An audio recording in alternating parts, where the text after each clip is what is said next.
Hello दोस्तों, math with Satish sir में आप सभी का स्वागत है।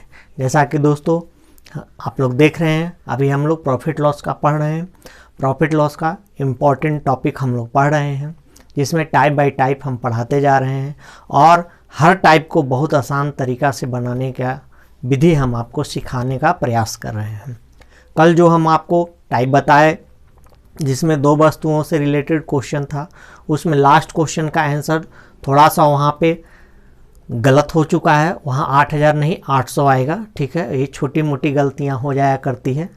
ठीक है, उसको आप लोग कृपया इग्नोर करें। और आज भी हम लोग उसी से रिलेटेड और क्या क्या क्वेश्चन हो सकते हैं, वैसे क्वेश्चन का सॉल्यूशन क्या हो सकता है, इसको हम लोग सीखने का प्रयास करेंगे। तो दोस्तों वीडियो को शुरू से अंत तक ज़रूर देखें और अगर आपको वीडियो पसंद आए तो चैनल को सब्सक्राइब जरूर करें। तो आइए आज का क्वेश्चन हम लोग स्टार्ट करते हैं। देखिए आज का पहला क्वेश्चन और बहुत ही अच्छा क्वेश्चन है। कहता है एक व्यापारी दो वस्तु प्रति वस्तु रुपये 1840 की दर से बेचता है। वह पहले वस्तु पर 15% का लाभ प्राप्त करता है तथा दूसरे वस्तु को वह इस प्रकार बेचता है कि उसे कुल पर न लाभ होता है और न ही हानि। तो दोनों वस्तुओं के क्रय मूल्य का अंतर क्या है। यानी क्वेश्चन आप देख रहे हैं, कहता है कि दो वस्तु है, 1840 रुपये प्रति वस्तु की दर से बेचता है। पहले वस्तु पर वह 15% लाभ प्राप्त करता है, लेकिन दूसरे वस्तु को इस प्रकार बेचता है कि टोटल पर उसे न प्रॉफिट होता है और न लॉस होता है। तो कहता है कि दोनों वस्तु का क्रय मूल्य का अंतर क्या होगा, डिफरेंस क्या होगा। ठीक है, तो बाय प्रोसेस अगर आप लोग चलेंगे तो थोड़ा सा लंबा पड़ेगा। एसपी दिया है, प्रॉफिट परसेंट दिया है, तो पहला का सीपी निकाल लेना होगा। अब कहता है कि दूसरे का सीपी हम लोग कैसे निकालेंगे, तो कहता है कि ना प्रॉफिट हुआ है और ना लॉस हुआ है। यानी जितना सीपी होगा उतना ही क्या होगा, टोटल एसपी होगा। तो एक का एसपी दिया है 1840, तो दो का कितना हो जाएगा 3680। यानी दोनों का विक्रय मूल्य भी 3680, सेलिंग प्राइस भी 3680 और दोनों का कुल क्रय मूल्य भी 3680 होना चाहिए। ठीक है, तभी तो क्वेश्चन में नो प्रॉफिट नो लॉस होगा। अब तब जाके हम लोग क्या करेंगे, डिफरेंस निकालेंगे। ठीक है, तो चलिए आइए आपको हम अपना तरीका सिखा देते हैं, फिर आपको हम प्रोसेस भी बता देंगे। पहले कहता है कि पहला वस्तु पर उसको 15% का प्रॉफिट हुआ है। ठीक है, तो 15% का मतलब क्या जानते हैं, 15/100 कट जाएगा, कितना आ जाएगा 3/20। 3 क्या आएगा 20 आ जाएगा। ठीक है, यानी 20 का वस्तु कितना में बिक रहा होगा, 23 में बिक रहा होगा।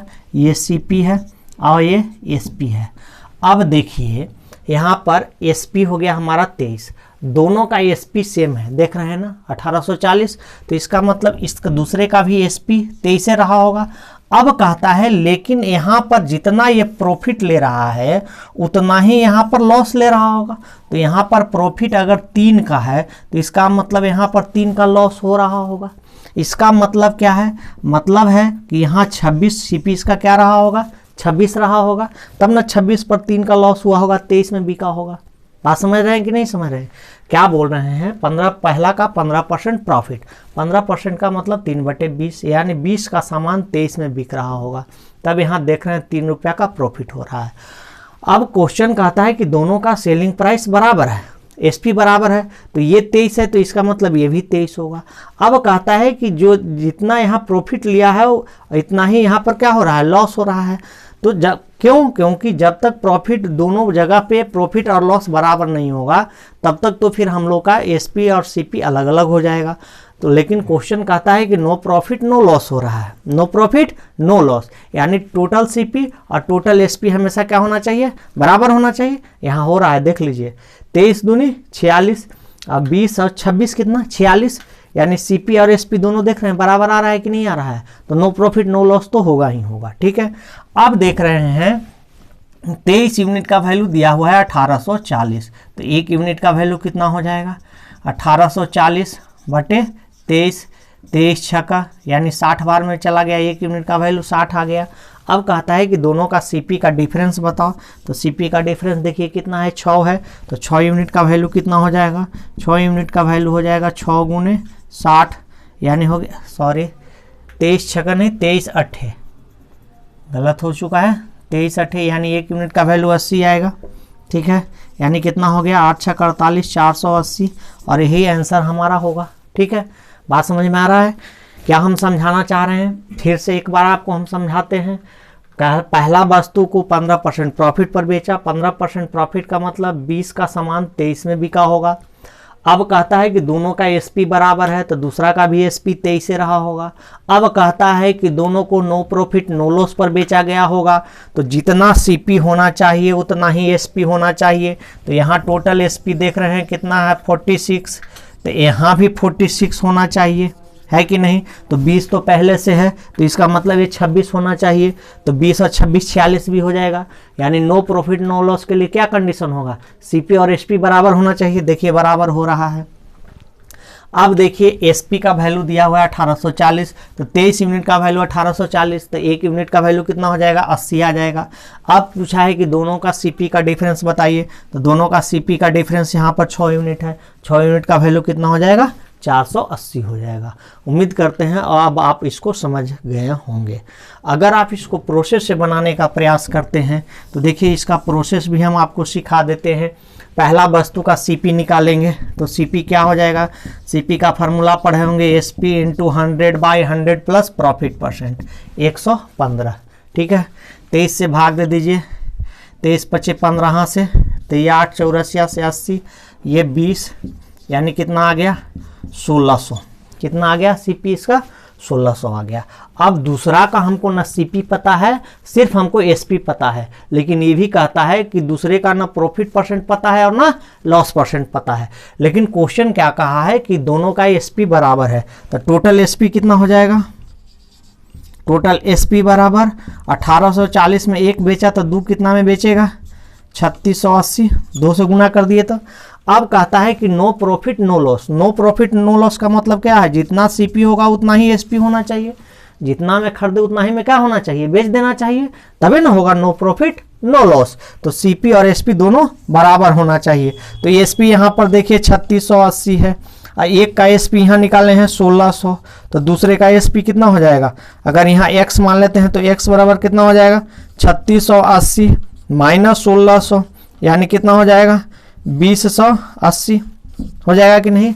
अब कहता है कि दोनों का सीपी का डिफरेंस बताओ, तो एक का सीपी आया है 1600, दूसरे का आया है 2080। डिफरेंस बराबर क्या हो जाएगा? अंतर बराबर, तो 2080 में से 1600 घटा देंगे, यानी कितना आ जाएगा? 480, और यही हमारा आंसर है। ठीक है, तो इसके लिए हमको इतना कैलकुलेशन करना पड़ेगा, और यहाँ पर क्या है, हम आसानी से इसको बना सकते हैं, कम कैलकुलेशन करके बना सकते हैं। उम्मीद करते हैं दोनों तरीका आप सीख चुके होंगे। ठीक है, हम प्रोसेस भी बता दिए और रेशियो मेथड भी आपको समझाने का प्रयास किए। उम्मीद करते हैं ये दोनों ही चीज़ आप सीख गए होंगे। अगर आपको असुविधा हुई होगी फिर से वीडियो को देखिएगा, ये चीज़ आपको अच्छे से समझ में आ जाएगा। तो आइए अब हम लोग अगले क्वेश्चन की ओर बढ़ते हैं। देखिए दोस्तों, अगला क्वेश्चन आपके इस बार जो है 3 वस्तुओं से रिलेटेड क्वेश्चन है। ठीक है, आप इसको अपने तरीक़ा से बना के देखेंगे दोस्तों, इस क्वेश्चन को बनाने में आपको कितना समय लगता है, और मेरे द्वारा बताए गए तरीक़ा से आप बना के देखिए उसमें कितना समय लगता है, आपको अंतर अपने आप स्पष्ट हो जाएगा। ठीक है, तो चलिए हम इस क्वेश्चन को हम अपने तरीक़ा से बनाते हैं।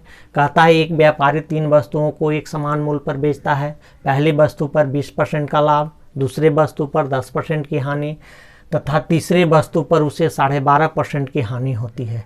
सॉरी, यहाँ पर हानि नहीं है, यहाँ पर तीसरे वस्तु पर 12.5% का लाभ, ये लाभ होती है। ठीक है, यदि वह कुल ₹900 का लाभ प्राप्त करता है तो तीनों वस्तुओं का कुल क्रय मूल्य क्या है? ठीक है, अब देखिए फिर यहाँ पर बोला है कि एक समान मूल्य पर बेचता है, यानी तीनों का एसपी क्या है? बराबर है। अब देखिए 20% का मतलब आप जानते हैं, 20% का मतलब क्या होता है? 1/5। तो यहाँ सीपी लिख दीजिए, यहाँ एसपी लिख दीजिए, यानी 5 का सामान कितना में बिक रहा होगा? 6 में बिक रहा होगा। दूसरे वस्तु पर 10% की हानि, 10% का हानि का मतलब 1/10, 10 का सामान 9 में बिक रहा होगा, यानी 10 पर 1 का हानि हो रहा है, तो 10 का सामान 9 में बिक रहा है। तीसरा है 12.5% का लाभ। 12.5% का मतलब क्या होता है? 1/8 बताए हैं। आपको याद होगा कल भी हम लोग इस पर चर्चा किए थे कि 1/8 कैसे होता है, 37.5% का वैल्यू 3/8 कैसे आता है, कल नहीं समझाए हैं आपको। अगर आप पिछला वीडियो नहीं देखे हैं तो पहले पिछले वीडियो को देखें, जिस पर 2 वस्तुओं से संबंधित हम क्वेश्चन बताए हैं, ठीक है। यानी 8 का माल कितना में बिकेगा, 9 में बिक जाएगा। अब देखिए दोस्तों, ये कहता है कि तीनों का एसपी बराबर है, तो क्या ये तीनों का एसपी यहाँ पर बराबर है? नहीं है। ये 9 है, ये 9 है, ये क्या है, 6 है। तीनों को हमको बराबर करना होगा, तो यहाँ 3 से गुना दे दीजिए, यहाँ 2 से दे दीजिए, यहाँ 2 से दे दीजिए। तो यहाँ भी 3 से गुना देना होगा, यहाँ 2 से गुना करना होगा, यहाँ भी 2 से गुना करना होगा। अब देखिए ये भी 18, ये भी 18 और ये भी क्या हो गया, 18। तो ओवरऑल कितना हो गया, 18 तिहाई 54। ये कितना हो गया, 15, ये हो गया 20 और ये हो गया 16। ये ओवरऑल कितना हो गया, 15, 20, 35 और 16 कितना हो गया, 51। ठीक है, ये हमारा टोटल सीपी है, ये हमारा टोटल क्या है, एसपी है। देख रहे हैं ना। अब हमको टोटल प्रॉफिट दिया है। टोटल प्रॉफिट यहाँ पर देखिए क्या यूनिट, 3 यूनिट, और ये 3 यूनिट का वैल्यू क्वेश्चन में दिया गया है कितना, 900। तो 1 यूनिट का वैल्यू कितना हो जाएगा, 300। अब कह रहा है टोटल सीपी बताइए।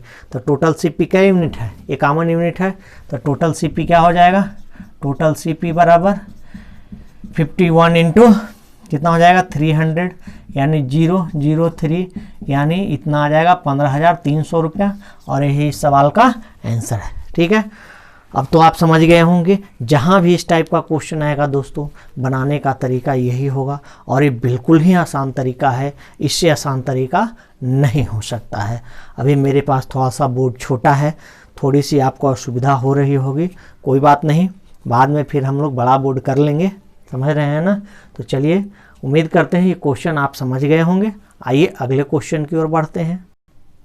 देखिए दोस्तों, ये भी बहुत अच्छा क्वेश्चन है। कहता है एक व्यापारी किसी वस्तु को 10% हानि पर बेचा, यदि वह ₹75 कम में खरीदता और ₹75 कम में बेचता तो उसे 10% अधिक की हानि होती, तो वस्तु का प्रारंभिक क्रय मूल्य क्या है, यानी सीपी क्या है। ठीक है, ऐसे क्वेश्चन को हम लोग x मान के ही बनाते हैं, 100 मान के भी आप बना सकते हैं, लेकिन जो भी आप मान के बनाएंगे दोस्तों, उसमें काफ़ी समय आपका लगने वाला है। जो हम तरीका आपको बता रहे हैं वो बिल्कुल ही आसान तरीका है। ठीक है, आप इसका प्रोसेस तो कर ही लेंगे, प्रोसेस से आप इसको बना डालेंगे, ये हमको पता है। आप में से जितने लोग इस वीडियो को देख रहे हैं 80% बच्चे इसको प्रोसेस से बना लेंगे। ठीक है, लेकिन आप खुद सोचिएगा, खुद देखिएगा कि जो भी प्रोसेस से बनाने में आपको समय लग रहा है, उसे कितने कम समय में हम आपको सिखा रहे हैं। ठीक है, या सिखाने का प्रयास कर रहे हैं। तो आइए देखते हैं। कहता है 10% हानि। 10% हानि का मतलब अब तो आप समझ गए होंगे, ये चीज़ याद हो गया होगा कि 10 का सामान कितना में बिका, हानि पर बिक रहा है, तो 10 का सामान कितना में बिका, 9 पर बिक गया। अब कहता है कि यदि वह 75 रुपया कम में खरीदता और 75 रुपया कम में बेचा होता तो उसे 10% अधिक की हानि होती। यानी पहले तो 10% हो ही रहा था, अब 10% और ज़्यादा होगा। यानी 10 और 10 कै परसेंट का अब लॉस हो रहा है, 20% का लॉस हो रहा है। 20% का मतलब 5 का सामान कितना में बिकेगा, 4 में बिक जाएगा। ठीक है, अब आप देख रहे हैं दोनों जगह पे कॉमन डिफरेंस सेम है। 5 का यहाँ भी कमी हुआ, 5 का यहाँ भी कमी हो रहा है कि नहीं। जब कॉमन डिफरेंस सेम नहीं होगा तब हम लोग को कॉमन डिफरेंस सेम कराना होगा। जो चीज़ आप लोग जानते होंगे, अगर रेशियो पढ़े होंगे तो रेशियो में कॉमन डिफरेंस कैसे हम लोग इक्वल कराते हैं, या एज का हम क्वेश्चन आपको कराए हैं, एज प्रॉब्लम पूरा पढ़ा चुके हैं। ठीक है, तो एज में भी देखे होंगे कि हम कैसे रेशियो को कॉमन कराते हैं, कॉमन डिफरेंस इक्वल कराते हैं। तो यहाँ पर देख रहे हैं कॉमन डिफरेंस 5-5 यूनिट का है, और ये 5 यूनिट का वैल्यू दे रहा है कितना, 75। ठीक है, कितना का कमी किया गया है, 75 का यहाँ भी कमी हुआ है और 75 का यहाँ भी कमी किया गया है। यानी कहता है कि 75 कम में खरीदा और 75 ही कम में बेचा। तो 5 यूनिट का वैल्यू अगर दे रहा है 75, तो 1 यूनिट का वैल्यू कितना हो जाएगा, 1 यूनिट का वैल्यू 15, 15 × 5 = 75। अब कह रहा है प्रारंभिक सीपी बताइए। प्रारंभिक सीपी कितना है, 10 यूनिट है, तो 10 यूनिट का वैल्यू कितना हो जाएगा, तो 10 × 15 यानी कितना हो जाएगा, 150। और यही इस सवाल का आंसर है। तो देख रहे हैं ना कितना आसानी से हम लोग सीख रहे हैं। तो इस टाइप के जितने भी क्वेश्चन हैं आप उसको आसानी से कर सकते हैं। देखिए दोस्तों, वीडियो हम अभी थोड़ा छोटा बनाते हैं, इसलिए वीडियो छोटा बनाते हैं ताकि आप उस टाइप को अच्छे से सीख जाएं। अगर बहुत बड़ा बड़ा वीडियो बना देंगे, हो सकता है आप उतना बड़ा वीडियो अभी नहीं देख सकें। तो छोटे छोटे वीडियो दे रहे हैं और उसमें इम्पॉर्टेंट चीज़ आपको हम सिखाने का प्रयास कर रहे हैं। ठीक है, तो फिर इस टाइप का और भी कल क्वेश्चन हम लोग इसी टाइप पर करेंगे। आज हम एक क्वेश्चन आपको एक क्वेश्चन समझाए हैं, आप ऐसे क्वेश्चन का प्रैक्टिस सेल्फ घर में भी कर सकते हैं। ठीक है, तो फिर हम लोग कल नेक्स्ट वीडियो में मिलते हैं। तब तक के लिए ओके, थैंक यू।